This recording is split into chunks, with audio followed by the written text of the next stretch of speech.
¿qué tal? Buenas noches. Yo soy Estefanía Veloz y te doy la bienvenida a Punto y Contrapunto. Después de 5 días de discusión y casi 2,000 reservas que no fueron consideradas según la oposición, la Cámara de Diputados aprobó el presupuesto de egresos de la Federación para el 2022 sin modificaciones. ¿Es un buen presupuesto o hay riesgos de que se retrasen proyectos estratégicos? Veremos qué opina la mesa.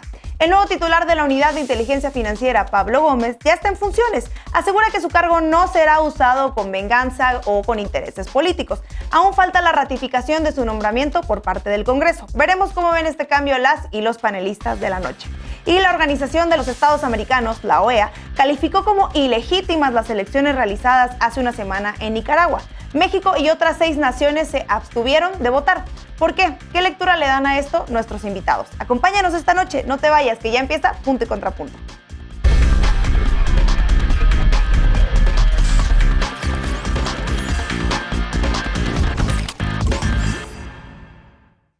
En medio de acusaciones, insultos y casi 2,000 reservas, Morena y sus aliados lograron la aprobación en lo general y en lo particular del presupuesto de egresos de la Federación para el año siguiente, sin hacer modificaciones al proyecto presentado por la Secretaría de Hacienda. Un presupuesto que, por cierto, dejó muy contento al presidente López Obrador. Veamos en contexto.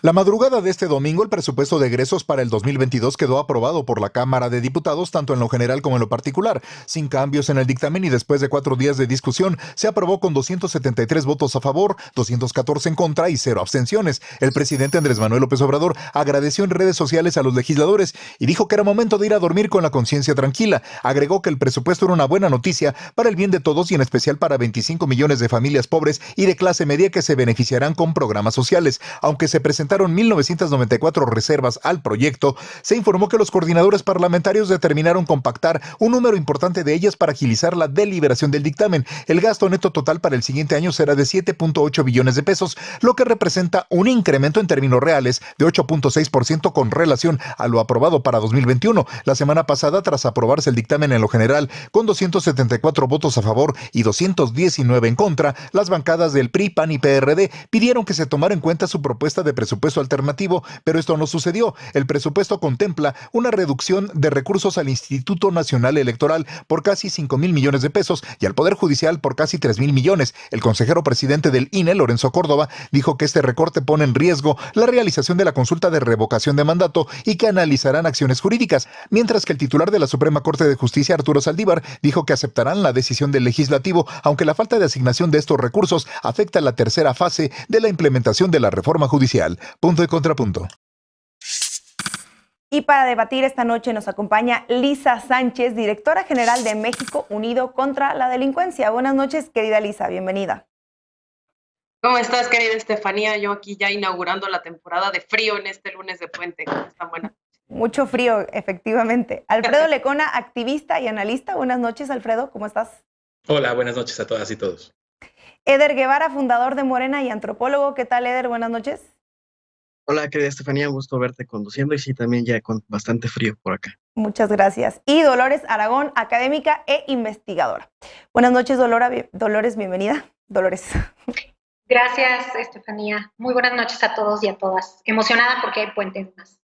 Claro, puente y frío y todo. Y parece que hace mucho frío también en la Cámara de Diputados y Diputadas. Y pues se puso buena la discusión del presupuesto. Me gustaría empezar con Eder. Quisiera saber, Eder, si tú dormiste con la conciencia tranquila o no y cómo viste esta discusión del presupuesto y la aprobación.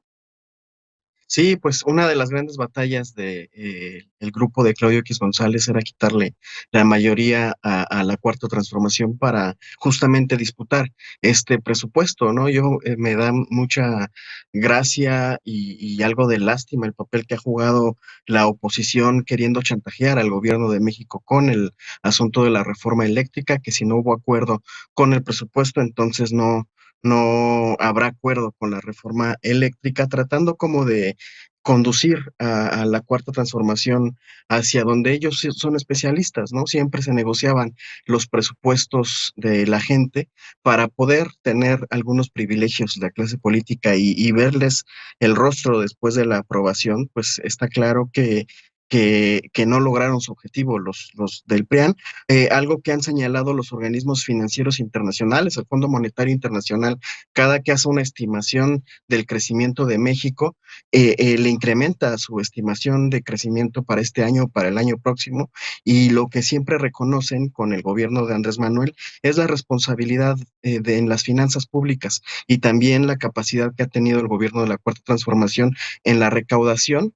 Este presupuesto, y ahí sí creo que hay un margen de riesgo, no significativo, porque las estimaciones las hacen de acuerdo a las tendencias de cómo ha incrementado el ingreso por la vía de los impuestos. Sin embargo, sí hay un riesgo de que no se recaude lo suficiente para cubrir las expectativas. Fuera de eso, me parece que es un presupuesto sin sorpresas, donde se está priorizando los programas sociales de la Cuarta Transformación, se está priorizando el turismo. Recordemos que, de acuerdo a las cifras que nos dan el INEGI y el Coneval, este año, durante la pandemia, el sector poblacional las ciudades donde más aumentó la pobreza son ciudades turísticas o de servicios, y al menos en el presupuesto sí se refleja una intención de hacer un rescate a todo el sector turístico de este país, en el contexto además de la recuperación económica, de la recuperación que será también para toda Norteamérica. Vamos parejos en cuanto a recuperación de empleos, en las cifras que tienen que ver con recuperación, vamos muy parejos con Estados Unidos y Canadá, y tengo la impresión de que este presupuesto, con la forma en la que se va a destinar, pues va encaminado a que haya un rescate económico, y ahora sí comencemos a ver en 2022 un crecimiento económico sostenido a favor de toda la población, con la consideración de que estamos saliendo de la pandemia. Querida Lisa, ¿coincides? Y además, una pregunta, ¿en qué consisten las reservas de la oposición y por qué ha hecho tanto ruido esta votación sobre el presupuesto? Fueron más de 1,900 reservas, que en su mayoría justamente tenían que ver con las reasignaciones, justamente porque el presupuesto, desde que salió, estuvo muy claro que tenía áreas prioritarias en donde estaban los proyectos, digamos, más importantes de la administración de Andrés Manuel López Obrador, tanto en las carteras, digamos, como secretarías, como efectivamente ya en los rubros presupuestales muy específicos, y se propusieron cualquier cantidad de cosas para modificarlo. La verdad, lo triste de esto es que, como ya hemos discutido muchas veces acá, pues la estrategia, digamos, del Congreso como conjunto es aceptar una cantidad ingente de reservas que lo único que hace es alargar la discusión hasta las altas horas de la madrugada, donde ya la verdad es que poca gente está prestando atención, y luego, una vez que se presentan, lo que se hace es desecharlas o votarlas en conjunto para que con cada votación en cada artículo pues no se vaya una o dos reservas, sino se vayan cientos de reservas. Al margen de eso, que digamos lo hemos visto prácticamente en todas las reformas constitucionales, en todas las leyes grandotas, creo que hay algunos puntos interesantes del presupuesto de egresos de la Federación, pues que valdría la pena compartir con la audiencia. Uno de ellos ya lo decía Eder, si bien es un presupuesto que sí está fundamentado en las estimaciones de crecimiento, que está además contrarrestado con una ley de ingresos federales para que más o menos la cosa cuadrara, pues definitivamente no termina de cuadrar, y ahí vamos a tener que ver cómo se van desarrollando las variables macroeconómicas, sobre todo durante el siguiente año. ¿Cuáles son esas variables? Pues el Producto Interno Bruto, el tipo de cambio, el precio del petróleo, etcétera. Hay, por ejemplo, un dato que es interesante, ¿no? Este es el presupuesto de egresos de la Federación que más ha crecido, digamos, en los últimos 10 años, es un aumento del 8.5 después de inflación, y aunque la ley de ingresos se prevé que también crea 7.5% contando ya la inflación, es decir, que el Estado recaude más dinero, pues quedan ahí volando más de 850,000 pesos que se van a tener que financiar con deuda. Ahora, la deuda no es necesariamente mala, y eso lo hemos dicho aquí muchísimas veces, pero lo que es interesante es ver que si bien los primeros 3 proyectos de egresos de la administración de Andrés Manuel López Obrador tenían un rubro muy chiquitito de deuda, este es el primero en donde crece, y entonces está 13% del presupuesto financiado con deuda. Vamos a intentar ver hacia adelante cómo crece. Yo lo único que dejo, y supongo que otros de mis colegas también lo van a hacer, pues quien gana mucho con este presupuesto de egresos de la Federación, 70% más de presupuesto, es la Guardia Nacional. Sí.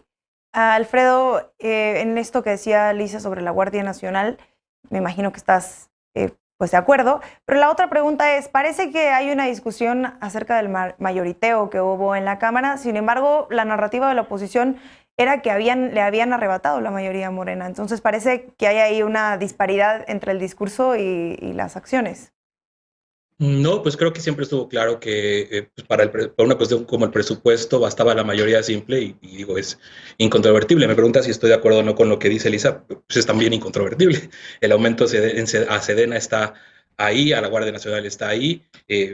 Al respecto, solo creo que traería a la mesa, ya que pues poco se pone atención en la cantidad de recursos que se le asignan a las Fuerzas Armadas en este país, lo que por ejemplo publica hoy Reforma, ¿no? El aumento de 64% de contratos sin licitación por parte de la Secretaría de Defensa Nacional, que se traducen algo así como 6.300 millones de pesos durante el año pasado, según un estudio del Instituto Mexicano para la Competitividad. Entonces, pues que bueno, ojalá estuviéramos poniendo más atención con lo que se da a Sedena y con lo que se crece en tantos rubros, porque lo que vimos que sí se ve todos los años, que todos los años hay una rebatinga por el presupuesto en este gobierno, en el gobierno anterior, en otros sexenios, pues la verdad es que son tantos temas que pues es difícil, y lo hemos vivido en este propio programa, detectar o hacer un análisis integral apenas el presupuesto ha sido aprobado en sede legislativa, porque vemos a lo largo de los meses como lo que se aprueba ahí, sin discusión, sin temas, quién sabe cuántos temas. Y es lo que me gustaría como dejar claro para las personas que nos ven. Cuando hablamos de reservas y de 2.000 reservas, estamos hablando de 2.000 o de 1994 en este caso, propuestas. Estamos hablando de un presupuesto que está hecho con una sola visión, con la visión del gobierno, que tiene absolutamente todo el derecho para presentar su visión de país, de dónde tiene que ir el gasto, pero cuando hablamos de 2.000 propuestas que sencillamente ni siquiera pueden ser discutidas o tomadas seriamente, pues estamos hablando de ese Congreso que, pues la verdad, parafraseando otra vez a López Obrador, como lo hice la semana pasada en aquel discurso famoso del desafuero, esa no es la tribuna más alta del país. No puede ser esa tribuna de festejos, cantos, Sí. insultos, cosas tan desagradables como las que hemos visto.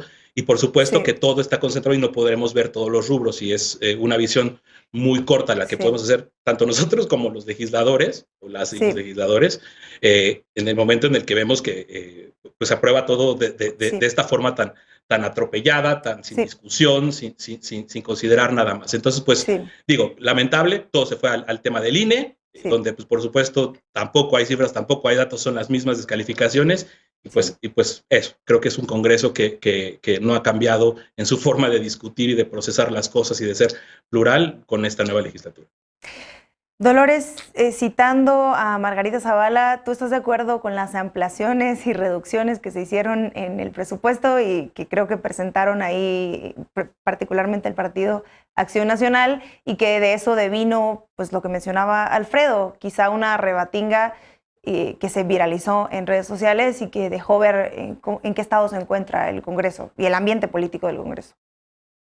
Bueno, yo creo que el ambiente político del Congreso es muy claro, es evidente que los partidos de la oposición, bueno, están en contra de la 4T por diversas razones ideológicas y de conducción de proyecto de país, y evidentemente, pues Margarita va a abogar por un presupuesto que sea distinto a lo que se presenta ahora mismo. Pero a mí, Estefanía, me gustaría que nos concentráramos también un poco en este contexto, es decir, en dónde estamos, dónde está México económicamente ahora mismo. En la propia página de finanzaspublicas.hacienda.gov.mx, que me gustaría también aprovechar el espacio para invitar a la gente a revisar todos estos paquetes presupuestales, porque no son solo no se trata de ver cómo estamos económicamente y hacia dónde vamos económicamente como país en un solo rubro, sino en muchos rubros.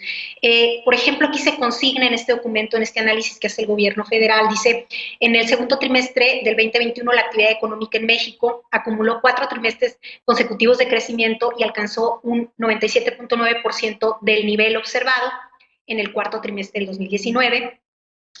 Previo a lo que es el brote y posterior de la pandemia del COVID. Se hace todo un análisis sobre cómo han estado las condiciones, ahora sí, sociológicas, societarias, pero también económicas en el país. Y esto me parece muy importante tomarlo como referencia, porque otro de los aspectos también que menciona este mismo documento dice, entre las acciones implementadas por el gobierno federal para facilitar la recuperación económica, se destaca la prioridad asignada al combate a la pandemia y a la preservación de la salud. A mí me parece que en la parte presupuestal sí necesita el gobierno federal seguir reforzando todavía las acciones referentes al COVID-19. Sí. Y esto si lo comparamos con cómo van de adelantados las campañas de vacunación, por ejemplo, en Estados Unidos, en Alemania, en Europa, creo que esa es una fortaleza que se debe de seguir implementando y, por supuesto, tomar en cuenta que efectivamente, Estefanía, va a faltar dinero. Estamos en un momento, saliendo de la pandemia, estamos en un momento crítico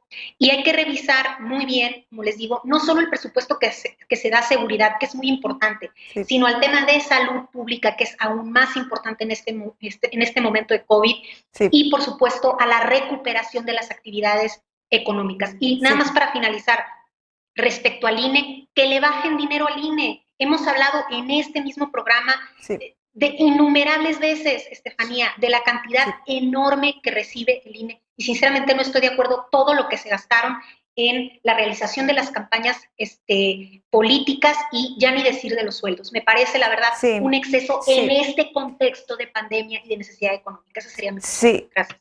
Eder, nos quedan 30 segundos para réplica. Y rápido, tres cifras sobre el INE. El presupuesto que se le quitó, se le redujo al INE, es el equivalente a un municipio industrial grande con más de 1 millón de población, como el de Tlalnepantla, Estado de México. Creo que vale la pena que haya un proceso de austeridad, si con ese mismo presupuesto se puede mantener las finanzas públicas de un municipio. Solamente en 2019, Lorenzo Córdoba se gastó, de acuerdo a cifras que nos entregó Hernán Gómez, más de 114,000 pesos solo en comidas.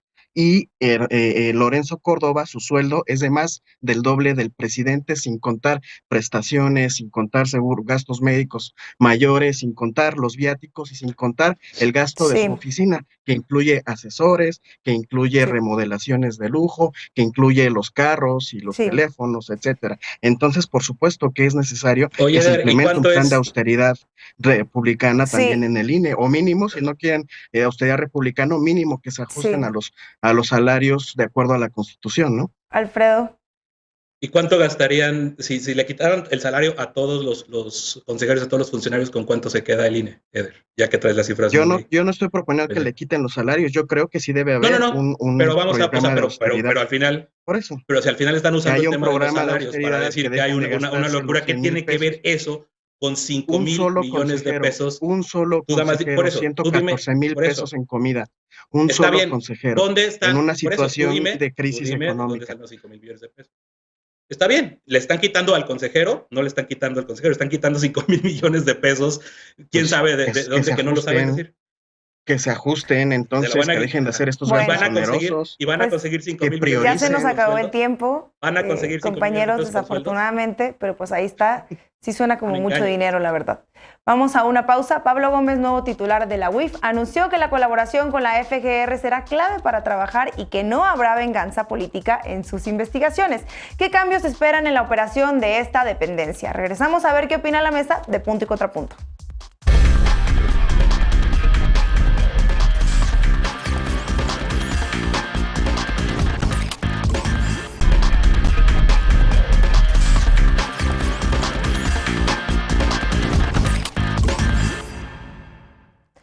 Los últimos días, el titular de la Unidad de Inteligencia Financiera, la UIF, Pablo Gómez, ha señalado en varias entrevistas que la colaboración con la Fiscalía General de la República será clave para la operación de la unidad.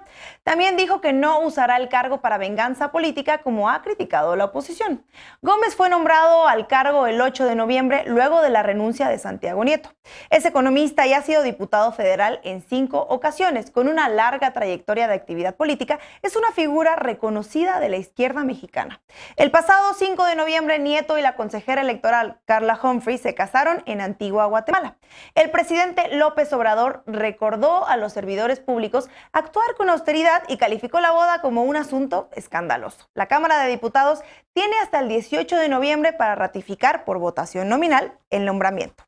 Alfredo, ¿tú qué opinas de esto? Fue un escándalo la renuncia de Santiago Nieto. Sin embargo, ahora pues nos encontramos hablando de lo que sigue, y lo que sigue es Pablo Gómez en un punto y en un espacio estratégico. ¿Tú qué opinas? Bueno, antes de darle la vuelta a lo que sigue, nosotros hemos tenido la oportunidad de comentar el tema y si quisiera regresar al evento en sí mismo para ver qué es lo que está pasando con esta polémica, con esta situación, porque ahí creo que las fronteras todavía no están tan bien delimitadas, ¿no? Por un lado, pues, obviamente no es ilegal casarse en donde una persona quiera, pueda hacerlo, si es con sus recursos, si es dinero obtenido lícitamente, ¿no? Hasta el momento no hay ninguna acusación de dinero ilícito en la boda en sí mismo o alguna actitud como funcionario público reprochable ni a Santiago Nieto ni a Carla Humphrey. Y entonces estamos en el terreno de la moral como la entiende el presidente López Obrador, como la entiende y ahora la impone, ¿no? Es muy particular la forma en la que el presidente valora muchísimo más encima de todas las cosas que pudo haber estado desarrollando Santiago Nieto, que se convirtió en un ícono del López Obradorismo en el combate a la corrupción, que tenía un pleito cantado público con el fiscal general de la República y que se haya optado por la cuestión moral de la austeridad y de la, yo diría, justa medianía, porque esto ni siquiera es austeridad y lo que quiera decir la justa medianía para el presidente López Obrador y para este gobierno, y pues termina costándole más cara la boda a Santiago Nieto, ¿no? ¿Comete un error Santiago Nieto? Sí, sin duda comete un error. O sea, sí hay un precedente, vaya, pero si ni empezaba el sexenio cuando la famosa boda de César Yáñez, que tanto le costó a una persona tan cercana al presidente, pero tan cercana por tantos años, que prácticamente ha estado fuera del ojo público en todo lo que lleva el sexenio. Entonces, esto me lleva a mí por lo menos a pensar que si de verdad, o sea, fue un error de que no pudo ver venir esta situación, o más bien ya se esperaba algo así, ya estaba en el panorama una situación de conflicto y quizás con el propio gobierno que aún con las consecuencias que pudo haber pagado, a lo mejor lo hizo. ¿Y con qué finalidad y con qué? Y lamentablemente, ¿de qué forma es que estamos viendo estas batallas que se están dando intestinas con cuestiones, con temas relacionados con el combate a la impunidad y a la corrupción? Pues con yo no sé, francamente, cómo va a aguantar mucho tiempo más el fiscal general de la República, Alejandro Gertz Manero, la presión que está viviendo. Entonces, que Santiago Nieto se haya bajado ahorita mismo del gobierno y se mantenga ahí sin haber terminado tan fustigado ni por propios ni por ajenos, pues quién sabe, en una de esas, alguna jugada, algún movimiento todavía se está esperando ahí de esa que era la verdadera, digo yo, batalla que se estaba dando entre la Unidad de Inteligencia Financiera y la Fiscalía General de la República. Sí. Eder, parece que no queda claro hacia dónde se va Santiago Nieto, sin embargo se ha recomendado por varios actores de la 4T que no se le pierda el ojo y que se le pueda incorporar a la transformación. Ahora que Pablo Gómez está en la UIF, pues creo que la colaboración con Santiago Nieto y con su equipo también será clave para seguir esta estrategia, sobre todo porque están en unas visiones, parece, distintas respecto al trabajo que harán con la Fiscalía, ¿no? Sí, a mí me parece, coincido con Lecona en que Santiago no hizo nada ilegal, que ahí se generaron una serie de conflictos por la detención del dueño del periódico Universal con dinero en sobres, que presuntamente se iba a entregar como regalos, como en la mafia, y con una funcionaria pública del gobierno de la Ciudad de México que iba a bordo de este avión, y ahí fue donde surgió una serie de suspicacias, porque incluso el presidente estaba invitado a esa boda, él sabía dónde se iba a llevar a cabo, y hasta ese momento no había ningún conflicto. El conflicto fue por los invitados y este escándalo que tuvo que ver con aviones privados y dinero en efectivo, que en buena medida generaba suspicacias en un contexto en el que Santiago Nieto es era el zar anticorrupción. Creo que la figura más importante de combate a la corrupción de la Cuarta Transformación, se tenía que disipar cualquier tipo de duda y por eso me imagino que Santiago Nieto optó por presentar su renuncia hasta que todo esto se disipara. Ahora creo que él no tiene nada que explicar. Me parece que no actuó de manera incorrecta, y hay algo que me parece muy interesante, no solamente que fue una iniciativa suya el haber renunciado y haber manifestado esta actitud de disciplina con código de ética que tiene la Cuarta Transformación, pero también el hecho de que se incorpore Pablo Gómez abiertamente ya a la lucha anticorrupción como un tipo tan eficaz como es él, con la disciplina que tiene, me parece muy interesante. Sí. Él tiene reconocimientos internacionales por su actividad como legislador, y Sí. no, ustedes saben que legislar no es solamente subir a la tribuna, sino el trabajo en comisiones. Revisen el trabajo que hizo en la comisión de jurisdiccional, siempre me sale mal. Muy bien, Sí. él fue el que dotó de insumos la legislatura pasada a la Fiscalía Sí. y a la Unidad de Inteligencia Financiera para poder hacer varias detenciones y varios procesos de juicio político anticorrupción. Es un perfil que va a darnos muy buenas sorpresas. Claro. Dolores, es verdad que Pablo Gómez viene de un recorrido interesante en esta lucha anticorrupción, el FOBAPROA, los amigos de Fox, el Pemex Gate, investigaciones que pasaron por él, incluso lo mencionaba el presidente, esta de la partida secreta del presidente de la República que se eliminó, parece que gracias a una movida política de Pablo Gómez. ¿Tú qué opinas de este nombramiento y de la discusión acerca de la boda y de todo esto que pasó en la boda, esta boda negra, como le llaman? Wow, pues bueno, creo que Pablo Gómez tiene una trayectoria impresionante en términos de la izquierda y de la ideología que ahora mismo está imperando en este gobierno. Por lo tanto, encajará bastante bien con esta visión. Pero regresando al tema un poco de Santiago Nieto, sí los invito y me gustaría que hiciéramos esta reflexión. Yo creo que esto trasciende al presidente, esto trasciende a Andrés Manuel López Obrador. Evidentemente, AMLO siempre va a estar en contra de lo que es ostentoso y trae como este concepto de la austeridad republicana 24/7 y a todo motor. Eso a nosotros nos ha quedado clarísimo. El asunto es que esto trasciende, digamos, los valores o la visión del presidente. También tenemos que pensar en que cuando tú tienes un puesto público tienes una imagen y generas determinada percepción. Aunque Santiago Nieto no haya, digamos, cometido algún acto ilícito, es políticamente incorrecto y por supuesto que se ve pésimo que titular de la Unidad de Inteligencia Financiera en un contexto difícil, en un contexto de crisis, etcétera, de repente, ¿no?, le ocurra esta situación. Una boda que no tiene absolutamente nada de malo casarse donde tengas que casar e invitar a quien tú quieras invitar, es tu vida personal, sino cómo se desprendieron los hechos en ese lugar, en ese avión, con dinero en efectivo. Es decir, es una cuestión que en términos de opinión pública sí es importante, porque tener cargos públicos y políticos debe de ser un asunto también de honorabilidad, independientemente del partido al que estés adscrito, independientemente del presidente en el que esté en turno. Entonces, hay que tomarnos con más seriedad, creo, este tipo de situaciones y asuntos.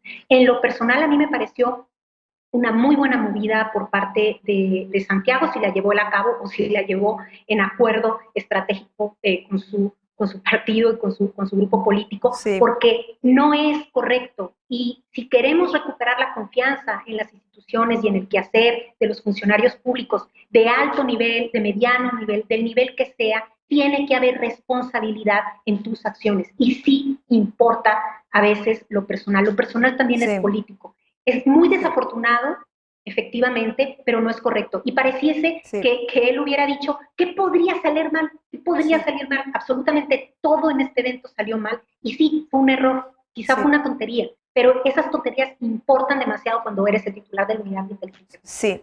Lisa, todo esto pasó el fin de semana, un fin de semana antes de que el presidente diera un discurso histórico en la ONU sobre la corrupción, y después de eso pues se vino la renuncia de Santiago Nieto, la de Paola Félix. ¿Tú qué opinas de lo que va a pasar con la UIF y de este suceso importante para la vida política y pública de México? Mira, sobre la boda yo ya no voy a opinar porque ya se ha opinado mucho en todos los medios de comunicación. Efectivamente, todo el mundo coincide que hay ahí un error político, pero que también puede haber, digamos, consecuencias que se desataron por una carrera de sucesoria adelantada, etcétera, etcétera. ¿Quién había dado la información? ¿Quién la había filtrado? ¿Quién se beneficia? ¿Cuál es el costo político que pagaron no solo Santiago Nieto, sino también pues Claudia Sheinbaum, el mismo presidente interpelado el otro día en la mañanera, etcétera?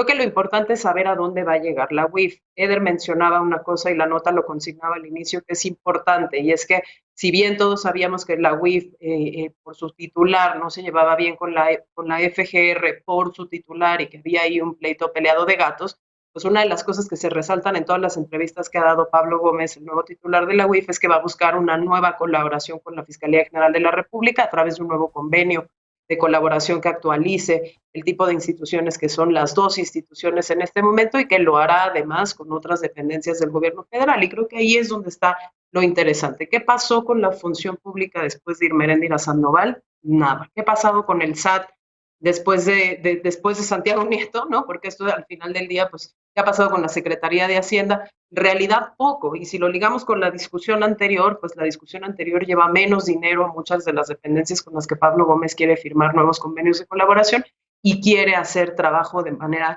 colaborativa. Una de ellas también es el Consejo de la Judicatura Federal, que ya lo vimos en el segmento pasado, tiene menos dinero, el Poder Judicial, que también lo vimos, tiene menos dinero. Entonces, lo interesante con esta jugada, independientemente de la trayectoria de izquierda, que esa nadie se la va a quitar nunca a Pablo Gómez, es qué tanto va a poder hacer Pablo en estos 3 años que le quedan al sexenio. Uno, para destrabar todos los casos que sí llevó Santiago Nieto a través de la Unidad de Inteligencia Financiera ante la Fiscalía, y la Fiscalía nunca movió, ¿no? Hay que acordarnos que tienen atorado el caso de Cabeza de Vaca, tienen atorado el caso de Duarte, el de Chihuahua, tienen atorados N número de casos que se construyeron, todo el tema de la estafa maestra, el financiamiento ilegal de las campañas, que se construyeron a través de la inteligencia financiera y que de todos modos no hemos visto que hayan avanzado ahí. Y nuevos convenios de investigación con otras fiscalías, con otras dependencias, pues sí, pero ¿para qué? Me preocupa nada más una cosa, y eso quiero que sea nada más, quiero que quede claro que no es una crítica a la trayectoria necesariamente de Pablo Gómez. Todos los funcionarios cuando llegan son relativamente nuevos, pero se filtró en los medios de comunicación que no había sido una entrega-recepción consensuada, que había sido Pablo llegando a conocer al equipo que iba a dirigir sin tener mucho conocimiento del estado del arte de las cosas de la UIF, con un Santiago Nieto que le dan la oportunidad de renunciar de manera pública antes de que se haga el anuncio de ese nuevo titular. Va a ser sumamente importante que se ponga a trabajar Pablo Gómez para conocer esa institución, el estado de los casos y llevarlos hacia adelante en los 3 años que quedan, porque lo que tú dijiste cuando me diste la palabra, Estefanía, es clave. El presidente López Obrador ha hecho de la lucha anticorrupción su bandera. Si llega mal Pablo Gómez al 2024, pues va a ser un lastre más que una ayuda para el pueblo. Sí, Alfredo, levantaste la mano. Tenemos 30 segundos. Sumaría rapidísimo a los temas que acaba de decir Elisa, que hay que poner atención para lo que deja Santiago a Pablo Gómez. El caso de San Luis Potosí, ¿no? El nuevo gobernador tan aliado del Verde, y el propio Gertz Manero en los Paradise Papers. Quiero ver cómo va a proceder algún convenio o algún arreglo entre Fiscalía... Pandora, perdón. No. Pandora Papers, Gertz, ¿no? En los Paradise. No, Gertz apareció en los Paradise Papers. Ajá, sí, ahorita tenemos la nueva realidad de los Pandora, pero nos preceden ya los Paradise y los Panama Papers. Y antes los Pandora. Hay que acordarnos esos hasta el final. Sí. Esos son los últimos, pero hay que acordarnos de eso. Y creo que lo que irrita también es la forma en la que pretenden ocultar las cosas, ¿no? Una de las versiones que se filtraron es que se hizo la boda en Guatemala por una cuestión de seguridad, ¿no? Entonces, pues, ¿qué te dice que el titular de inteligencia financiera no pueda celebrar su boda en su país? Pero tanto así irrita eso, como también irrita el hecho de ver otros personajes que no viven en la justa medianía y que han estado empapados de este tipo de escándalos, como las 25 casas de Manuel Bartlett, a quien recibió del presidente algo muy distinto en la mañanera que lo que recibió el titular de la UIF. Vamos a una pausa. La OEA calificó las elecciones presidenciales en Nicaragua como ilegítimas y 25 países refrendaron esta declaración. Pero México se abstuvo y solo externó su preocupación por lo que pasa en este país, pero sin intervenir. Regresamos con las opiniones de nuestros panelistas.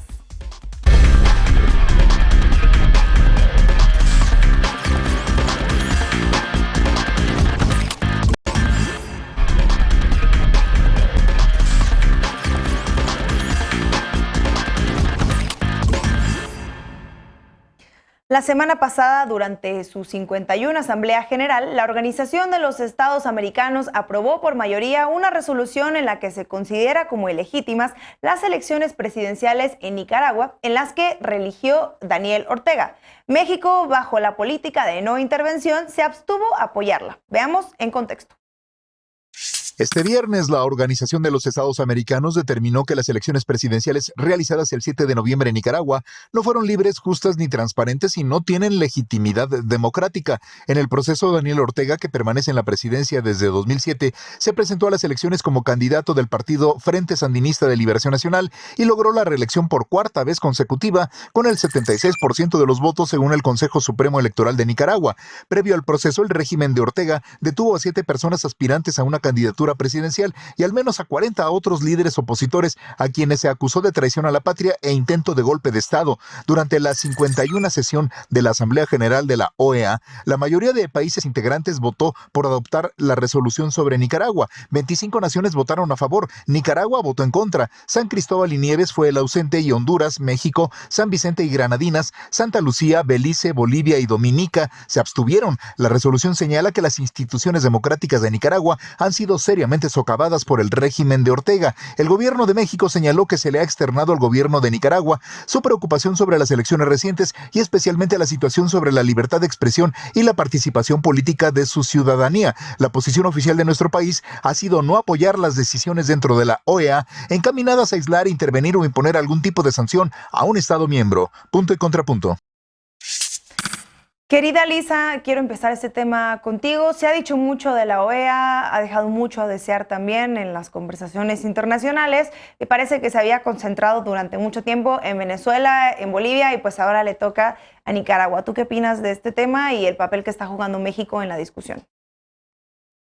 Creo que lo primero, Estefanía, porque además discutimos el tema de las elecciones en Nicaragua hace no tanto, es justamente centralizar o centrarnos en lo que significa esta resolución de la OEA. Y lo primero que es importante decirle a la gente es que la OEA solita, digamos, no saca una resolución de su cajón y la pone a disposición de los Estados miembros. Las resoluciones normalmente siempre llevan el patrocinio de los estados. Entonces hay un Estado miembro de la OEA o un conjunto de Estados miembros de la OEA que proponen una resolución sobre un tema específico. En este caso, la resolución sobre Nicaragua la promovieron Canadá, Antigua y Barbuda, Chile, Costa Rica, Ecuador y Estados Unidos, además de República Dominicana y Uruguay. Entonces hay un bloque de países que ya había en lo individual expresado, pues digamos, su descontento sobre la situación política en Nicaragua, incluso antes de la celebración de las elecciones, que somete esto como tema de agenda para la Asamblea General de la OEA y que es en esa asamblea finalmente que se vota a incluso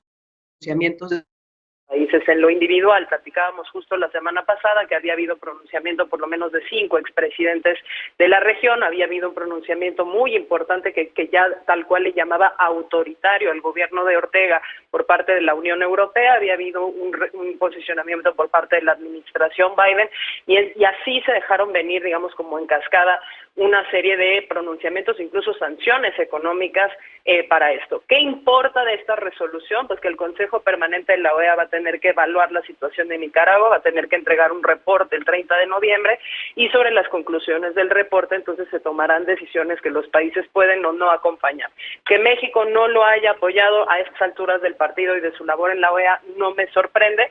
Creo que ciertos diplomáticos mexicanos van a tener que trabajar con esto porque tenemos representantes mexicanos en la Corte Interamericana de Derechos Humanos, por ejemplo, en donde no solo tenemos concejales, sino tenemos una directora y seguramente ahí se van a dirimir muchas de las cuestiones de represión contra el pueblo nicaragüense, contra los medios de comunicación, contra las organizaciones de la sociedad civil ahí, y eso es lo que será interesante ver cómo termina por gestionar la Cancillería mexicana al margen de la OEA, porque como tú ya bien apuntabas, empezando por su secretario general, tienen muchísimas críticas, no solo de ahora, no solo de este tema, sino de antaño, porque tiende a sancionar con mayor severidad lo que considera dictaduras de izquierda que lo que se pueden considerar dictaduras de derecha. Eder, ¿tú qué opinas? Has hablado mucho sobre la OEA, sobre Almagro, sobre quienes tomaron mucho tiempo decisiones. ¿Qué opinas de esto? Más allá de las elecciones de Nicaragua, pero también sobre la decisión que tomó México de decir, bueno, pues aquí la mejor política exterior es la interior y empecemos a tomar con calma esto, porque México hoy está jugando un papel interesante de arbitraje en el tema de Venezuela, por ejemplo, con otros países. Así que parece que es la decisión que ya se prevía que se iba a tomar. Sí, y es lamentable porque otra vez la OEA no está colaborando en resolver problemas reales que la situación global nos ha arrojado. ¿Qué pasa si otra vez se desconoce una elección en Nicaragua y si se mantiene esta política de bloqueo? Pues que la crisis humanitaria de Centroamérica se sigue agudizando en un contexto en el que justo las crisis humanitarias del Caribe y de Centroamérica nos tienen en un problema severo como región de migración forzada. Entonces, por supuesto que el gobierno de México tiene que asumir una actitud responsable, más allá de las valoraciones de la legitimidad o no de la elección de Nicaragua. A mí siempre lo he dicho, no se me olvida que fue Ortega quien persiguió a Ernesto Cardenal y a otros históricos compañeros de la lucha sandinista, pero independientemente de eso, el aislamiento y la política que la OEA ha asumido con los países no alineados solamente ha profundizado la crisis humanitaria que se vive en estos países. Por supuesto que incrementa la pobreza, por supuesto que incrementa la migración, y ahorita lo que se está poniendo en la mesa, lo que México está poniendo en la mesa, es la posibilidad de construir una política migratoria que atienda las necesidades en cada uno de los países. Si rompemos el diálogo con Nicaragua, si rompemos, si lo cercamos y lo asfixiamos, se va a profundizar este problema humanitario. Entonces, yo creo que la OEA sigue jugando este papel donde es indolente ante la vida de las personas de Latinoamérica, específicamente de los países no alineados a Sí, Estados Unidos. Fue la OEA la que desconoció la elección legítima de Evo sí, Morales hace 2 años, y eso propició el golpe de Estado y el sí, aniquilamiento de personas en Bolivia. Entonces, no tiene sí. calidad moral para calificar una elección, porque además, cuando se ha inmutado por la cantidad de represión que ha habido en Chile en las manifestaciones, Claro. en donde incluso la policía le apunta a los ojos a los niños que se manifiestan, y hay un fenómeno de niños tuertos Sí, por estas políticas de represivas en Chile. Cuando se ha sí. manifestado la OEA por las 25 personas manifestantes que en 2020 fueron asesinadas en Estados Unidos por manifestarse contra el racismo? Me parece que es lamentable el papel de la OEA, y sobre todo ahorita que estamos en una Sí, situación de crisis humanitaria por la migración forzada de sí, Centroamérica y del Caribe. sí. Dolores, parece que México ha sido muy congruente con su estrategia de no intervención y de querer ser un puente de diálogo entre países que tienen conflictos con organizaciones e incluso con otros países, y ha sido congruente porque ha actuado de la misma manera en la mayoría de los temas que se han tocado, en la mayoría de los temas internacionales y de diplomacia, y no es una excepción el caso de Nicaragua. Sin embargo, ha levantado muchas cejas este tema porque parece que cuando se trata de declaraciones de la OEA, pues moviliza a un gran sector específicamente de la oposición que ha dado manotazos sobre la mesa cuando se trata de Venezuela, de Cuba, de Bolivia, y ha dejado de lado pues otros temas importantes, como ya mencionaba Eder, Chile. Mira, Estefanía, yo creo que México debe involucrarse en la medida en la que la diplomacia mexicana considere o sea, cuál va a ser, digamos, el proyecto o desde qué lugar se va a involucrar, ¿no? Me queda claro que no están de acuerdo mucho con la postura de la OEA, y me queda claro también que la visión de López Obradorismo, etcétera, tampoco está muy de acuerdo en tener como esta como dice López Obrador, la libertad de los pueblos, ¿no? Es decir, no quieren meterse mucho, pero desafortunadamente hay temas donde tenemos que involucrarnos, precisamente por lo que menciona Eder Guevara, con quien estoy algo de acuerdo en este tema, en cuestión de la crisis humanitaria. Tenemos que recordar que Nicaragua, en este momento, y lo sé porque cuando nosotros prendemos la radio, prendemos la tele, vamos a escuchar a algún periodista nicaragüense pidiendo auxilio, Estefanía, pidiendo ayuda, alegando de la situación tan estresante y tan alarmante en la que están sumergidos por allá, en términos de que hay personas encarceladas, hay presos políticos en este mismo momento, desde empresarios, agricultores, estudiantes, periodistas, quienes han tenido el valor, digamos, de defender unas elecciones justas. Y México sentirse ajeno a la problemática latinoamericana es un grave error, porque nosotros también necesitamos apoyo de nuestros hermanos latinoamericanos.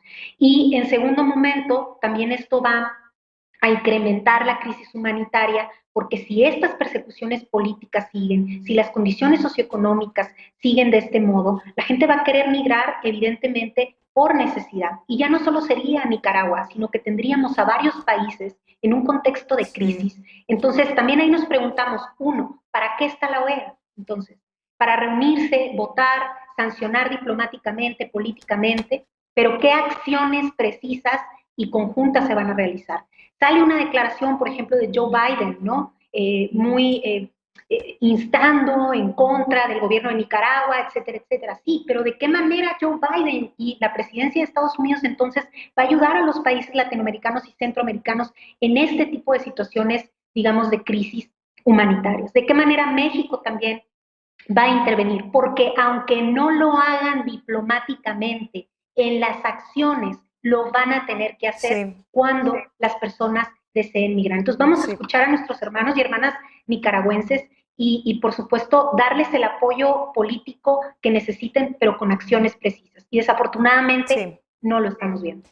Sí, Lecona, pues déjame poner un tema sobre la mesa, y ya mencionaba Dolores el tema de Joe Biden, y vale la pena mencionar el papel que ha jugado Estados Unidos en América Latina, no solamente con el tráfico de armas, con estas políticas de saqueo, sino también con el apoyo a ciertos gobiernos muy cuestionados a través de la historia, como el apoyo a Somoza, como el apoyo a Videla, como el apoyo a Pinochet, y que creo que ahora pues levanta muchas cejas. ¿Cuál es la posición que pueda tener Estados Unidos en América Latina? ¿Tú qué opinas?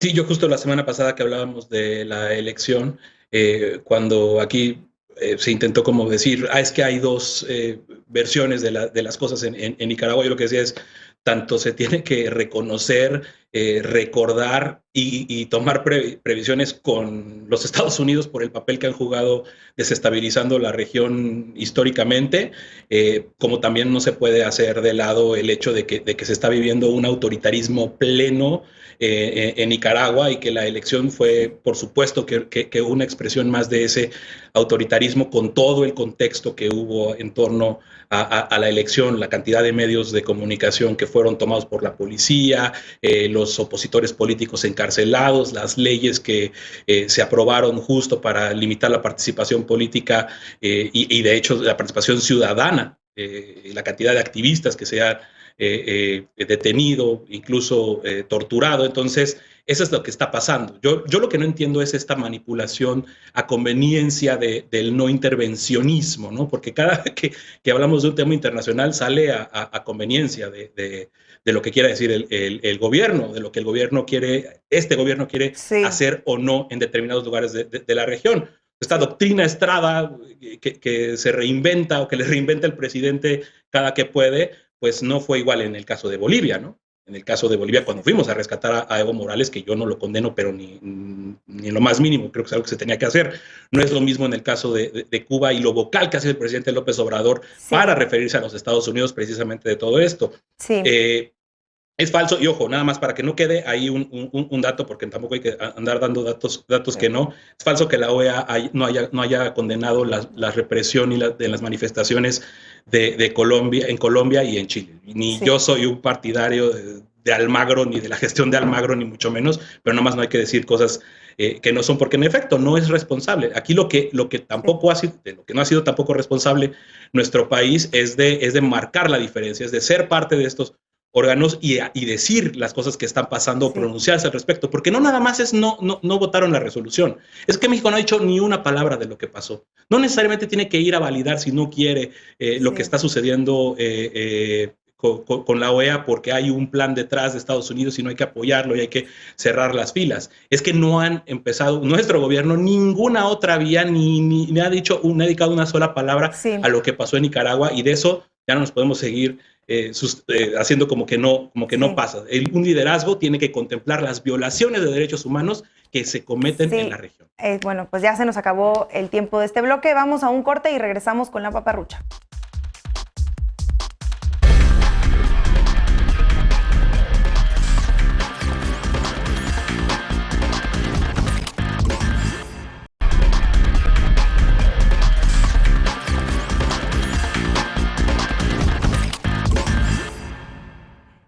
Y ahora vamos con la paparrucha de este lunes. Desde el viernes ha circulado en redes sociales estas imágenes, asegurando que llegaron a México 500 toneladas de plátanos de Somalia con gusanos venenosos que se alojan en el estómago y pueden provocar diarrea y vómitos. Pero es mentira. El Servicio Nacional de Sanidad, Inocuidad y Calidad Agroalimentaria, Sensica, informó que el país es autosuficiente en la producción de esta fruta. Los productores mexicanos de 16 entidades del país satisfacen la demanda nacional con una producción anual de 2.300.000 toneladas. Y ahí te va un dato curioso. El plátano es el fruto más exportado en el mundo y el tercero más producido en México. Y nuestro país ocupa el lugar número 12 como productor a nivel mundial. Los plátanos mexicanos se comen en Estados Unidos, Japón, China, Países Bajos, Reino Unido, Corea del Sur, Italia, España, Ucrania y Rumania. Así que no te preocupes, puedes comer con toda tranquilidad esta fruta. No caigas en paparruchas y recuerda que seguimos en pandemia, así que si sales, usa cubrebocas, mantén la sana distancia, ventila espacios cerrados. Esto fue todo por esta noche. Muchas gracias por habernos acompañado. Nos vemos mañana para seguir con Punto y Contrapunto. Buenas noches, Eder. Buenas noches, Alfredo. Buenas noches, Lisa. Y buenas noches, Dolores. Nos vemos.